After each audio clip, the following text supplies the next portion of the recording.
Desire is the hunger, pleasure is the feast. One consumes while the other satisfies. If you want to enjoy each, you're going to have to balance two lovers.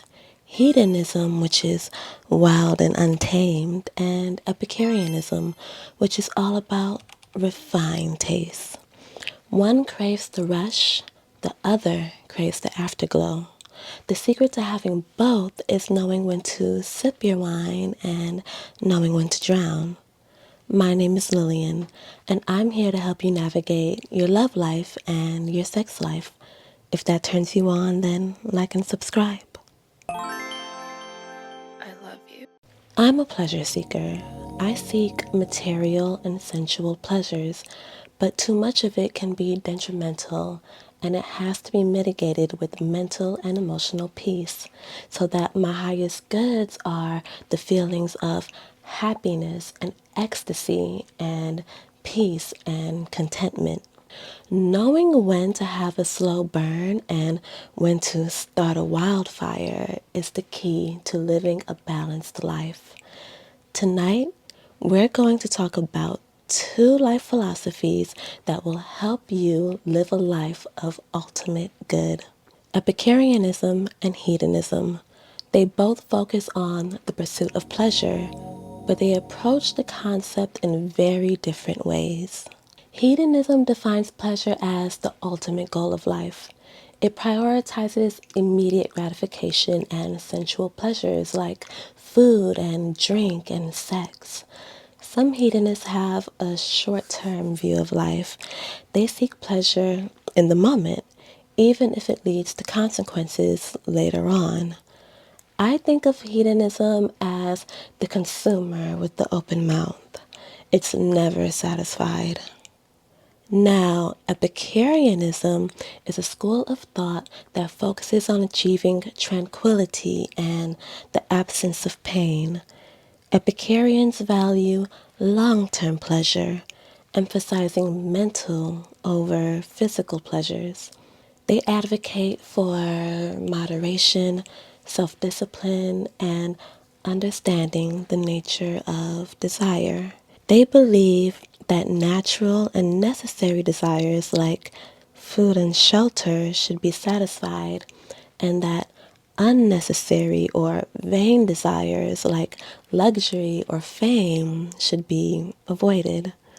An Epicurean wants to focus on sustainable pleasures that lead to lasting happiness. Pleasure to them is living a simple life that focuses on community and friendship and intellectual exploration. If you want to live life deliciously, you need both. Epicureanism to get you through the week, and hedonism to get you through the weekend. If you balance them well, you'll be living life to the fullest. Here's how you're going to do it. The first step is to curate your pleasures. Pleasure isn't a buffet, it's a 5-course meal. The hedonist devours, the Epicurean savors every bite. You have to learn the difference. Start by refining your taste. Not everything that excites you in the moment is worth your time. So choose pleasures that enrich you, not just stimulate you. Like finding a lover who electrifies your soul, not just your skin. Think of the music that you listen to. Does it move through your body? Does it make you want to dance? Does it calm your nerves? Or is it just background noise filling the space? Music is such a powerful tool to induce meditative states. It gives you energy when you're tired. It uplifts you when you're sad. It makes you cry. You should be mindful and choose music that you resonate with or that resonates with the person you want to be. The same applies to what you consume. Are you scrolling endlessly, absorbing meaningless content? Or are you feeding yourself? A great book stays on your mind for weeks. books. A film should haunt you. It should leave an imprint behind. Music, movies, media, it can be art or it can be content. Let what you take in be deliberate. This is how you cultivate taste. The second step is to master the art of anticipation. Epicureans know that longing is its own kind of pleasure. They know that the desire is the intoxication. So let tension build. A slow burn romance, a vintage wine aged over time, the stretch of a cat before it pounces. These are the moments where pleasure lives. It's like perfume. The scent unfolds over time. The top notes are bright, but they're gone in minutes. The heart notes settle on your skin, but the base notes are what stays. They cling to your skin and your sheets and your memory. And pleasure is the same way. If you rush it, you only get the top notes. But if you let it linger, if you let the desire breathe, you get something that stays. Instead of instant gratification, build tension. Save a bottle of wine for a special night. Let your lover miss you. Read a book slowly and savor each page. We've been taught to chase instant gratification, but pleasure lies in restraint. So let your indulgences be earned. Step 3 is to curate rituals of pleasure. Pleasure is a religion that takes the mundane and makes it sacred. You can rush your morning coffee, or you can turn it into a little ceremony and really feel the heat of the cup in your hands. When you eat, you should dine as if the meal itself is seducing you, one slow bite at a time. Instead of eating on autopilot, take a moment to taste your food. Have you ever noticed how much butter feels like silk on your tongue? Are you going to notice it now that I've mentioned it? You don't have to save your candles for a traditional bath. You can light them for your shower too. Go to your local drugstore and get a shower steamer. They dissolve in the water and make your bathroom smell like a spa. If you rush through life, pleasure will always be just out of reach. But if you desire all of the ordinary moments, life itself is like a love affair. The fourth step is to cultivate intellectual and emotional hedonism. Your body is a playground, but your mind is a labyrinth of ecstasy. So find people that give you good conversation. Fall in love with ideas, with art. When was the last time you wrote poetry? Didn't you try as a child, maybe in junior high or in high school? You don't have to show it to anybody, but you can start expressing yourself again. Turn your love life or your loneliness into art. Pleasure isn't just about indulgence, it's about elevation. Instead of chasing empty highs, channel your desire into something that leaves the world a little more beautiful than when you found it. Instead of drowning in empty distractions, feed your soul with poetry and philosophy. I don't have any social media on my phone except YouTube and Substack, and it has made all of the difference in my mental health. The less time I waste scrolling mindlessly, the more time I have for building interests that elevate me, like literature and fine art. Restricting social media is literally making me a better person. Step 5. Choose love, but choose wisely. Your peace is sacred. If you have a lover, they should be a pleasure, not a storm that leaves you wrecked. A lover is like a glass of wine. They're complex, intoxicating, and they leave you flushed, not drunk and falling over. Step 6. Make beauty a philosophy. A life without beauty is like a room without windows. It's suffocating. Beauty shouldn't just be something you admire, it should be something you live. Surround yourself with elegance. Red roses, silk robes thrown across your bed. When you're home alone, dress as if the world is watching. Instead of following trends, craft a signature, a look, a scent, an aura. Now that we've carved out our weekdays with intellectual and sophisticated pleasure, let's unleash the hedonist this weekend. The wild thing that craves excess, abandon, and pleasure for pleasure's sake. Shameless hedonism, the kind that strips away guilt and inhibition, can be a profound transformative experience. It isn't just about indulgence, it's about reclaiming your right to pleasure, freeing yourself from society, and fully inhabiting your body. For so long, pleasure has been tangled up in guilt, especially for women who are told to be modest and reasonable. But shameless hedonism is an act of defiance against all of that.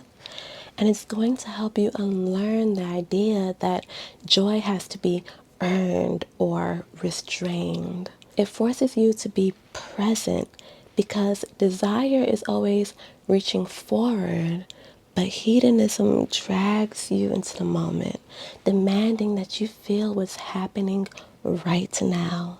No overthinking, no planning, just raw, unfiltered experience. What happens when you say yes to that with no hesitation? When you take what you crave without filtering it through fear about what's going to happen next. Pleasure isn't a reward, it is proof of existence. To indulge shamelessly is to embrace your own humanity, to let yourself be messy and wild and decadent and utterly free.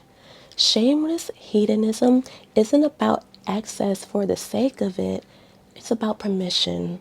Permission to want, to take, and to exist without apology.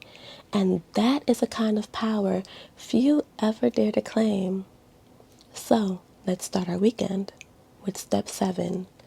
Indulge without guilt. Hedonism is the art of saying yes.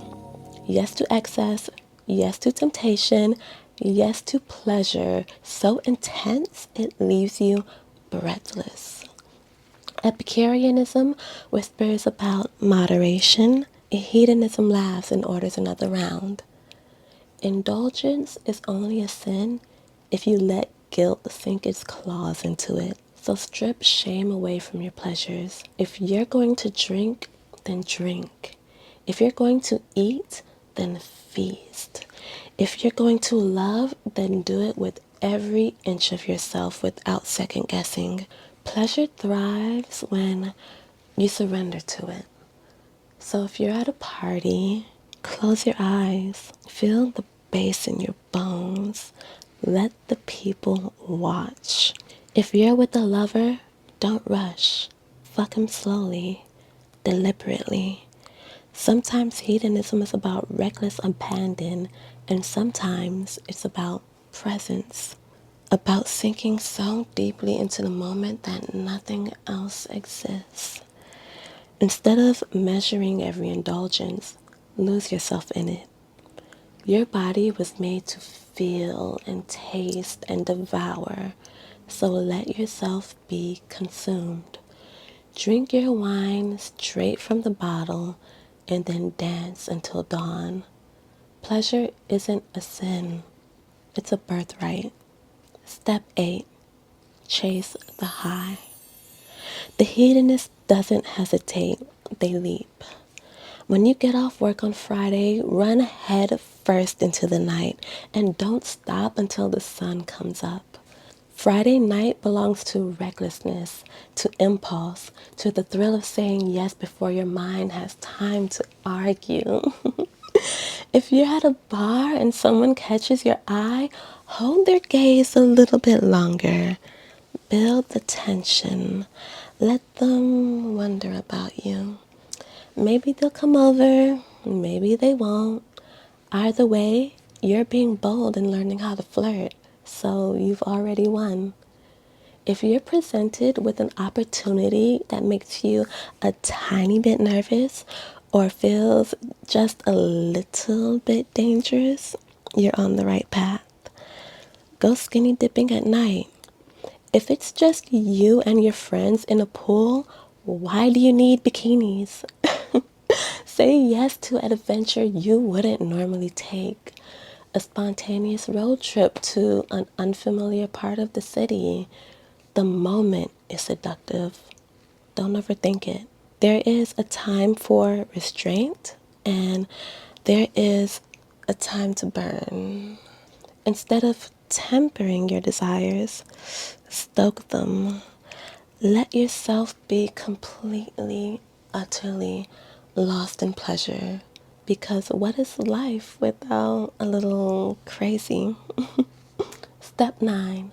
Balance decadence with stillness. Pleasure without pause is a song played too loud. Eventually, the beauty is drowned out by noise. So, after a weekend of revelry, you have to return to yourself. Sunday is for silk sheets and sunlight and detoxifying tea. Think of the way the ocean moves, how the waves crash before retreating back into the calm. You have to learn to pull back too. Wrap yourself in your blankets, take a long bath, and put on your comfort show. Eat something nourishing like fruit. I love honey drizzled over warm bread. Eat a meal that's cooked slowly and with love. Spend time alone if you can. Reflect. Write down your thoughts, your memories from the weekend. Cut the excess before it cuts you. A night out should end with a satisfied smile, not regrets. This is the balance. The perfect blend of sophistication and indulgence. A life both curated and chaotic. And when Monday arrives, you start the game again. I hope you enjoyed this video. If you want to learn more about love and romance and pleasure, then like and subscribe. I love you. Goodbye.